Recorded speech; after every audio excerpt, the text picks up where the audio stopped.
더불어민주당이 이태원 참사의 책임을 물어 이상민 행안부 장관에 대한 해임 건의안을 추진하기로 했습니다.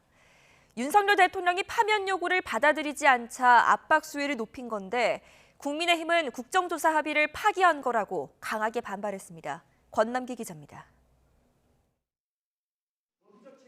이태원 참사 한 달이 되는 28일까지 이상민 장관을 파면하라고 최후 통첩한 민주당이 결국 행동에 나섰습니다.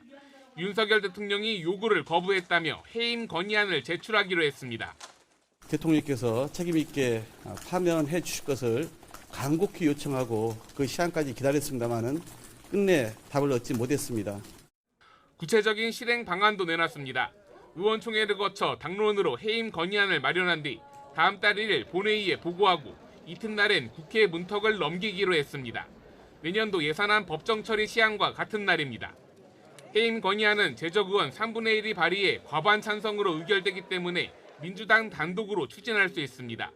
박진 외교부 장관 때처럼 윤 대통령이 받아들일 의무는 없지만 적자는 정치적 부담을 안길 수 있다는 게 민주당의 판단입니다. 헌법에 규정된 국회의 이 책무를 통해서 여기에 대한 공식적인 요청을 할 단계에 왔다. 국민의힘은 발끈했습니다. 수사와 별개로 국정조사를 통해서도 이태원 참사의 원인과 책임을 규명하기로 합의했는데 민주당이 이를 걷어찼다고 날을 세웠습니다.